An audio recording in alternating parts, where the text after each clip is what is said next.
19h sur la première. Yorana, merci d'être au rendez-vous. Les artisans de Papeete ont le blues. Plus rien ne se vend depuis quelques mois déjà et la fermeture des frontières est le coup de trop pour ces petits commerçants. Le plus grand hôtel de Moorea a déjà fermé et cette fois, d'autres suivent le pas pour quelques mois. Sur l'île Sœur et à Tahiti, beaucoup s'inquiètent d'un avenir sans touristes. La culture entre dans le monde virtuel grâce à Omana. Sur cette plateforme, des cours de Ori Tahiti dispensés par des grands noms de la danse. Et c'est aussi en ligne que les fans du FIFO profiteront de la 18e édition. Dès 9h, 800 connexions ont été enregistrées alors que seuls les courts-métrages sont disponibles. Et enfin, nous irons à Paris pour rencontrer le sportif préféré des Polynésiens. Touareg Heri est membre de l'équipe de France. Le jeune homme est aussi un grand espoir du taekwondo dans la catégorie des plus de 87 kilos. La cohabitation se complique à Huahine entre les voiliers et les habitants. Un skipper de catamaran s'est encore fait agresser sur le quai de Faré hier. Et en l'occurrence, il s'agit d'une femme. Alors qu'elle effectuait le plein d'eau du navire, elle est insultée par un jeune homme. Avant d'être agressée physiquement, elle s'en sort avec 3 jours d'incapacité temporaire de travail. Valérie Houchard répond à Tita Wadoum. Il me dit non, nous on veut pas vous voir, vous avez rien à faire là, vous n'êtes pas chez vous, et il commence à enlever les amarres de mon bateau. Et là le ton a commencé à monter, et a commencé à nous dire dégagez, vous n'êtes pas chez vous, vous venez manger notre poisson.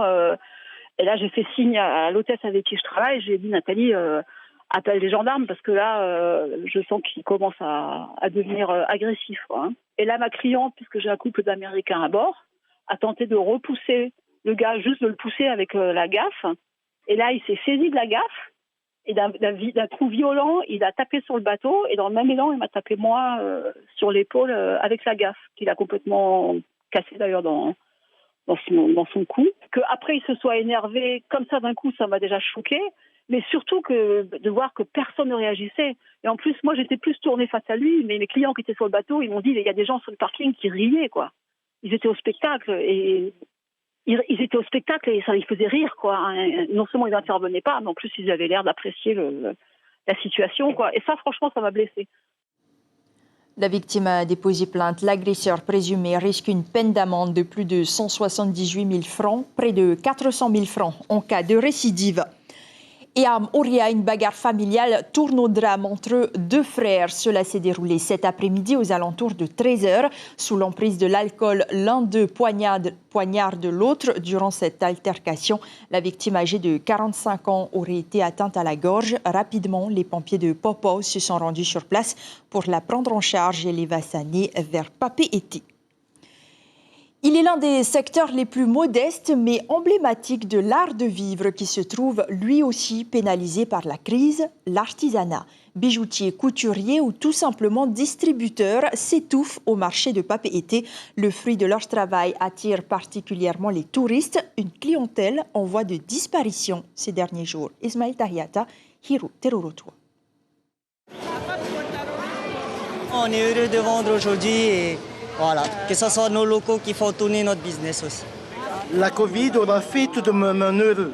Pour vendre ses plats à emporter, Touatini n'a pas besoin des touristes. Mais ce n'est pas le cas des artisans. Pour moi, ça ne va pas. Et comme notre chiffre d'affaires, c'est baissé. C'est très, très baissé. Et de côté, le deuxième, c'est... J'aimerais bien ça a ouvert notre frontière. C'est pour attirer notre touristes pour revenir ici à Tahiti. Idem pour cet artisan bijoutier. 90% de sa clientèle est internationale. Pour sauver les meubles, la gérante a dû se priver de salaire. Heureusement, on a une bonne gestion. Voilà, on a été prudent. On a aménagé toutes nos marges maximum. On a resserré tous nos achats. On a limité. Maintenant, à un moment ou à un autre, voilà, on a une employée, on essaie, heureusement il y a eu le dièse, tout, on fait en sorte de pouvoir continuer. Quelques touristes encore flânent ici et là, des Européens pour la plupart. Mais depuis que les Japonais ont déserté la capitale, le chiffre d'affaires d'Elvis s'est écroulé. Eux, c'était une grande clientèle parce que eux, quand ils viennent ici, les Japonais, ils viennent en voyage de noces. Et eux, dans leur culture, ils doivent offrir des cadeaux à leurs invités. Alors du coup, quand ils viennent ici, ils voient des petits packages, des petits trucs locaux, ils achètent. Et ils achètent en quantité pour amener à la famille. Les artisans sont unanimes, une fermeture totale des frontières pourrait signifier une longue et lente descente aux enfers. Il faut soutenir les commerçants locaux, donc on cherche vraiment des produits locaux pour les soutenir en ce moment, encore plus que d'habitude. Plus que d'habitude, les touristes ne demandent que ça. On aimerait bien. Ça nous dérange pas. Ça nous arrange de rester ici, donc. Non, c'est un risque, mais bon, on est venu juste avant que ça ferme. D'accord. Et si vous êtes bloqué ici, vous faites comment? On rentre à la nage. On s'en remettra. Franchement, on s'en remettra, ouais. On fera avec. Ça va être dur, mais... Ça va être dur, mais ça va aller. Le marché de Papeete Mapuru à Paraíta réunit 250 commerçants. Une centaine d'entre eux sont artisans. Et pour aider les commerçants à liquider leur stock, le territoire et la CCISM ont décidé de prolonger la période des soldes de 3 semaines avec la crise sanitaire. La crise économique perdure, un corollaire dont auraient bien aimé se passer beaucoup de commerçants. Commencée le 20 janvier, elle a donc été prolongée jusqu'au 2 mars 2021, soit 6 semaines de promotion. Malgré une fréquentation timide, tous tentent tant bien que mal d'attirer un maximum d'acheteurs. Les précisions de Dani Dana, le président de Papeete Centre-Ville. On a quand même moins de fréquentation dans le centre-ville et on essaie de trouver des solutions comme plus de sécurité, plus de places de parking. Et c'est vrai qu'il faut trouver des mesures pour accompagner ces commerçants qui ont besoin d'avoir une fréquentation dans leur magasin. Chacun propose différentes offres qui vont de moins 10% jusqu'à moins 90% dans le centre-ville. Et faire du shopping, c'est maintenant et on est bientôt la Saint-Valentin pour les Valentins ou les Valentines. Il faut venir dans le centre-ville Papeete et profiter des soldes justement qui poursuivent et c'est plutôt bienvenu. Dani Dana répondait à Christian Dezeaux. Notez qu'une nouvelle période de braderie commerciale est créée. Elle débutera le 10 mars pour s'achever le 21 avril. Et les soldes de fin d'année sont maintenus du 22 septembre au 10 octobre. Et les habitants de Oria restent impuissants face à la fermeture en cascade des hôtels. Celle de l'Intercontinental était déjà très dure à surmonter et la fermeture des frontières est le coup de massue de trop. Des réactions recueillies par Kaline Liénard et Jérôme Lee. J'attendrai sûrement que la crise se calme parce que les tests sont douloureux. Cette touriste américaine rentre aujourd'hui. Elle reviendra, mais après que la crise du Covid soit passée. Du côté des Polynésiens, les avis sont partagés entre inquiétude, doléance et résilience. Moi, je suis militaire en métropole et là, je suis en vacances avec mon père. Du coup, on va profiter un peu malgré la crise. On va quand même se protéger. C'est la vie continue. Il faut attendre que ça ouvre. S'il faut attendre 3 mois, on attendra 3 mois. Comme ça, il y aura moins de microbes qui arrivent ici. Car le tourisme représente un tiers des emplois et 17% du PIB de la Polynésie française. L'inquiétude grandit et pour cause. Tout récemment, on a annoncé que nos hôtels ferment provisoirement parce que on n'aura plus des touristes qui vont arriver de l'international. L'air aérien est fermé. Pourquoi? Parce qu'après le Covid, il y a le variant. C'est difficile. Ça, c'est sûr pour mourir. En cette période de Covid, c'est vrai qu'on a tous peur, nous, en tant que salariés. Mais c'est vrai que grâce au gouvernement, nous, on a de la chance d'avoir cette aide de dièse. Donc, mais suivant l'économie, oui, on a peur. Je m'inquiète surtout pour les enfants, mes petits-enfants, pour l'avenir de nos enfants. Le dièse et le DZI améliorés et prolongés jusqu'au 30 juin, ils sont complétés par de nouveaux dispositifs. Coût total estimé par le gouvernement, au moins 8,5 milliards de francs pacifiques. Mais est-ce suffisant? Je pense qu'il faudrait voir avec les banques, parce que tout le monde a des prêts bancaires. Si on peut alléger ou baisser le remboursement, il faut que le gouvernement trouve des solutions. Pour l'économie, on peut rien faire. Il n'a qu'à aller taper à la France, comme d'habitude, quoi. Et sachez que les mesures d'entrée et la quatorzaine imposées aux arrivants entrent en vigueur le mardi 9 février. Quant aux artistes, certains résistent malgré l'interdiction de se produire. Omana est né. C'est une plateforme en ligne qui permet d'acheter des cours de tous les niveaux de danse tahitienne et de musique traditionnelle. Une douzaine de grands noms de la culture locale s'y sont associés. Les détails avec Brigitte Olivier et Sandroli. Omana, voici une idée qui va faire entrer une culture ancestrale dans le monde virtuel et va permettre à de nombreux artistes polynésiens de dispenser des cours payants à tous les pays où les amateurs sont nombreux et frustrés depuis plus d'1 an. Donc on vise le marché international directement, donc notamment le marché américain, sud-américain, français et japonais dans un premier temps. Mais pas que. Partout à Tahiti, les répétitions des troupes qui servent aussi d'école de rue sont interdites et Omana, au prix d'abonnement très correct, leur est aussi destiné. L'idée, c'est de créer cette plateforme dans laquelle, en fait, le public va trouver de la danse, le public va trouver de la musique, va trouver des leçons pour apprendre à danser, va trouver notamment des leçons pour apprendre à tresser ou à parler le Reo-Triti. Et ce public va s'inscrire sur cette plateforme et la plateforme va aussi être, on va dire, réactive et va prendre en compte les besoins du public qui demande un certain service pour que ces gens qui sont des professionnels sur cette plateforme se mettent à la tâche en fait et répondent aux besoins de la population. Omana propose donc plusieurs cours de différents niveaux animés par des professionnels reconnus mais qui ont du mal aujourd'hui à vivre de leur passion. Il y a quand même 2 aspects importants. Le premier, c'est de faire perdurer la culture et surtout de l'étendre à l'international, mais il y a aussi un aspect financier, parce qu'une bonne partie des acteurs sont aussi des gens qui ont les écoles de danse et qui malheureusement ont des difficultés à ouvrir, un petit peu comme pour les salles de sport. Donc aujourd'hui, c'est une réelle opportunité de pouvoir avoir une rémunération à travers la plateforme et d'avoir un marché qui est relativement important, notamment à l'international. Omana a été officiellement lancé hier et pourra évoluer selon les suggestions des internautes. Notre travail. Et le président du pays l'a annoncé mardi dernier. Pour la 2e année consécutive, il n'y aura pas de Heiwai Tahiti. Il sera remplacé par le festival Tahiti Tiamai, regroupant chants, danse et expositions de costumes.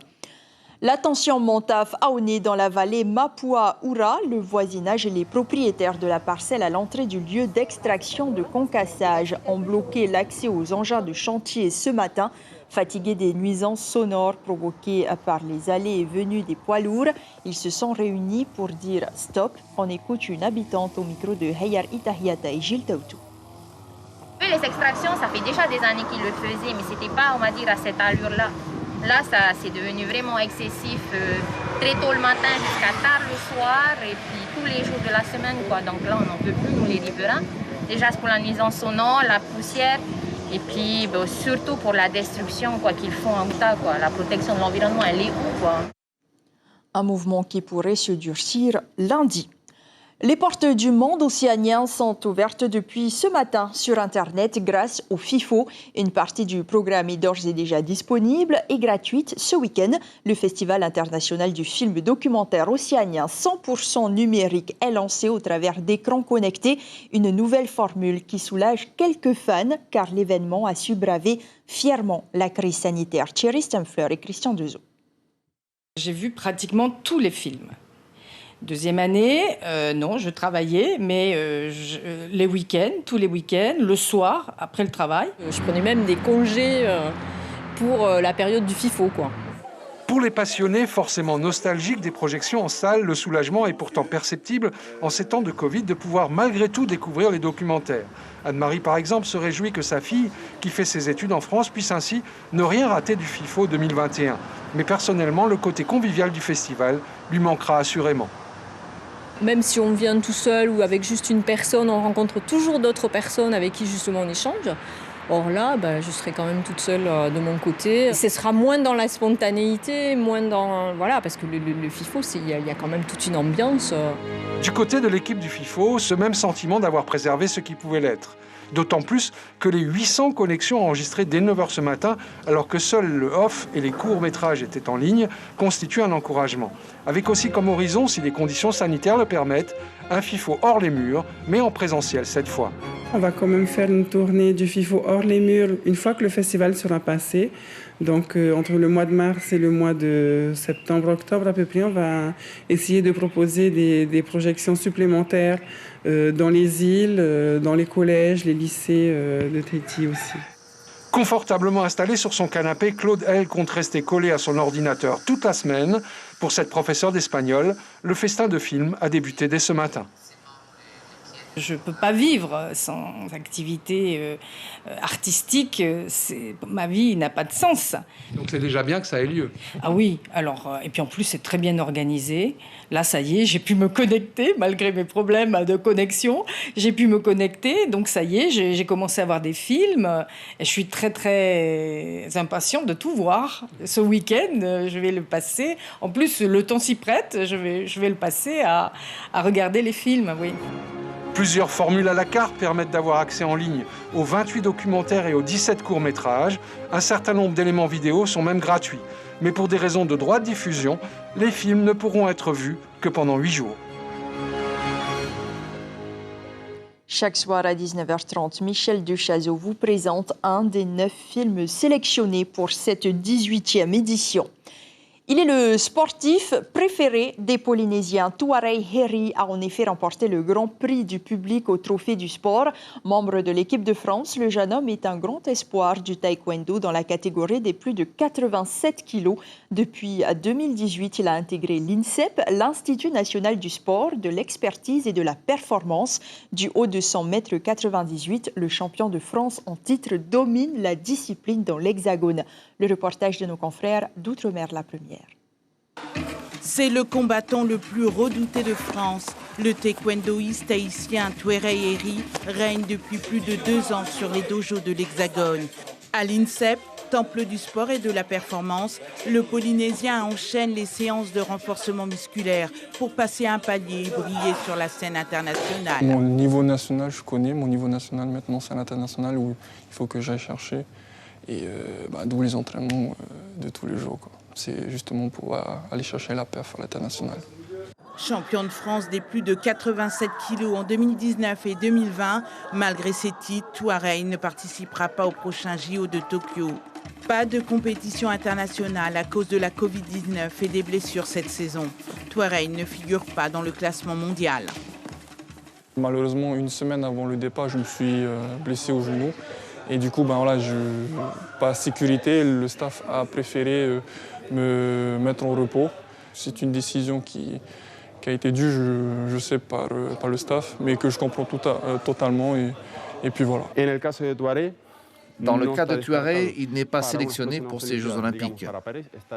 Actuellement, il a intégré un programme pour les Jeux Olympiques de Paris 2024. Mais pour Tokyo, nous pensons avec le staff de l'équipe de France que toutes les conditions ne sont pas réunies pour la qualification. Malgré la déception, Tuareg puise sa motivation auprès de ses proches. À 24 ans, l'ancien licencié du club de Tamari, Punaruu, représente un grand espoir pour Paris 2024. C'est déjà le soutien de mes parents, de ma chérie, de toute la Polynésie qui me soutient depuis que j'ai commencé le taekwondo, depuis que j'ai commencé mes premières compétitions. Membre de l'équipe de France, Tuareg mène de front ses études d'animateur sportif et sa carrière de très haut niveau. Prêt pour son prochain combat, le Haïto espère porter haut les couleurs de la Polynésie. On passe maintenant à un sujet assez douloureux pour les familles concernées. L'actualité récente nous a montré combien la mer pouvait être cruelle. Ces dernières années, il y a eu de nombreuses disparitions et souvent nulle trace de ces personnes. Encore longtemps après, les familles qui ont connu pareil malheur ont du mal à faire leur deuil. Stéphane Latino et nos correspondants des îles en ont rencontré au Tuamotu et aux Marquises. Un regard dont on ne sait s'il s'évade, comme si l'absence obligeait à un chemin de retour. Une musique de l'océan, elle berce et blesse à la fois. Leurs parents ont disparu en mer, une injustice. Ce sentiment-là, je l'ai vécu dès le début. Et au fil des années, je me suis dit peut-être que c'est fait comme ça. Peut-être que la vie est faite pour nous comme ça. Peut-être que ça a été décidé comme ça. Un deuil incessamment remis, là où le cœur a besoin d'un regard pour faire ses adieux. Une page que l'on ne peut tourner parce qu'au premier jour l'espoir et après l'évidence, la mère ne rend pas ses sujets. Je n'ai pas vu où il est maintenant. Il faut que je voie son corps, que je dis oui, je vais faire le deuil de mon papa. À Wapou, 5 familles ont perdu des proches en mer. Le plus souvent des sorties de pêche, des marins connaissant le roulis des dangers, le mystère des destinées. Ici à Haut, depuis presque 10 ans, Morissette ne s'est pas résignée. Même absent, son papa, dont elle ne vit le dernier regard, est là, comme avant. Quand on se rencontre avec mes frères et sœurs, on en parle souvent. C'est le sujet de nos conversations. Nos parents, lui surtout, parce qu'on l'a pas enterré. Et surtout concernant mes 2 dernières sœurs. Parce que pour nous, elles sont les plus touchées puisqu'elles les ont perdues très jeunes. La Polynésie a une âme marine. La mer est là, omniprésente. Promesse nourricière pour les bras vaillants, horizon peuplé de mythes. L'océan est comme un membre de la famille. Mais pareil aux légendes d'autres continents, il peut engloutir ses enfants. Étrange sentiment pour ceux qui cherchent le deuil et son repos. L'océan, il appuie notre peuple. Et d'un côté, que notre papa, il aimait toujours la mer. C'est sans, comment il faut dire, c'est comme si c'est sans gagne-pas. C'est sa vie, c'est sans gagne-pas aussi de tous les jours. Je suis aussi quelqu'un qui profite des bienfaits de l'océan. J'ai monté mon club, j'ai monté mon école de voile et le fait d'avoir cette connexion avec l'océan, ça me permet de savoir que l'endroit, le lieu où j'ai mon activité, qui est le voile, c'est un lien qui me branche à mon papa. Les ans passent, le temps court et la couleur lagon a toujours sa part volcanique. L'image de regards en fusion, disant je t'aime à des parents, partis au loin.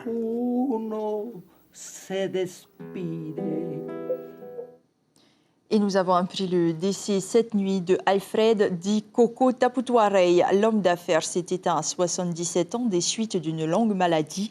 À son domicile, cet entrepreneur était notamment connu pour avoir été l'un des maîtres d'ouvrage du projet aquacole de Ho de la compagnie chinoise Tahiti Oceans Food.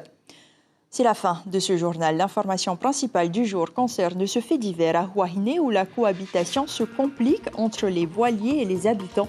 Un skipper de catamaran s'est encore fait agresser sur le quai de Faré hier et en l'occurrence il s'agit d'une femme. Alors qu'elle effectuait le plein d'eau du navire, elle est insultée par un jeune homme avant d'être agressée physiquement. Elle s'en sort avec 3 jours d'incapacité temporaire de travail. Une plainte a été déposée. Merci pour votre fidélité. Prochain rendez-vous avec l'actualité demain matin en radio dès 6h30. Très belle nuit, à demain. On vous laisse sur cette vidéo impressionnante d'un nuage de pluie filmé cet après-midi au-dessus de Papeete par Jean-Marc Monnier.